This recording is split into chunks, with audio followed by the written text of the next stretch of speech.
विवाह पंचमी मार्गशीर्ष मास के शुक्ल पक्ष की पंचमी तिथि को कहते हैं। इस दिन विवाह पंचमी का पर्व मनाया जाता है और इस दिन विवाह करना या फिर शादी तय करना अशुभ मानते हैं। इस साल 17 दिसंबर को विवाह पंचमी मनाई जाएगी। इस शुभ तिथि को माता सीता और भगवान राम के विवाह की वर्षगांठ के रूप में मनाया जाता है। इस दिन मंदिरों में भव्य आयोजन होते हैं और लोग घरों में पूजा पाठ करते हैं, लेकिन इस दिन शादी विवाह का कोई कार्य नहीं होता है। आइए आपको बताते हैं विवाह पंचमी का शुभ मुहूर्त, महत्व और पूजा विधि। साथ ही यह भी जानिए कि इस दिन क्यों नहीं होती है शादियां।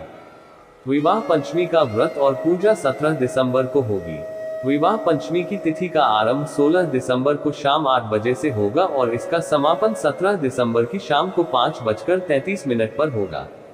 इसलिए उदया तिथि की मान्यता के अनुसार विवाह पंचमी का व्रत 17 दिसंबर को रखा जाएगा। मान्यता है कि विवाह पंचमी के दिन भगवान राम और सीता जी का विवाह हुआ था। इस दिन अयोध्या नगरी में कई स्थानों पर धार्मिक कार्यक्रम होते हैं और इस दिन लोग विवाह के गीत गाकर खुशियां मनाते हैं। ये भी कहा जाता है कि इसी दिन के तुलसीदास जी ने रामचरितमानस की रचना पूर्ण की थी। मान्यता है कि इस दिन पति और पत्नी को मिलकर राम सीता की पूजा करनी चाहिए। ऐसा करने से दाम्पत्य जीवन खुशहाल होता है और वैवाहिक जीवन में कभी कोई अड़चन नहीं आती। भगवान राम और सीता की जोड़ी को वैसे तो आदर्श जोड़ी माना जाता है और वैवाहिक जोड़ियों को उनके जैसा होने का आशीर्वाद दिया जाता है, लेकिन ऐसी मान्यता है पुत्री के माता पिता इस दिन अपनी बेटियों की शादी करना शुभ नहीं मानते।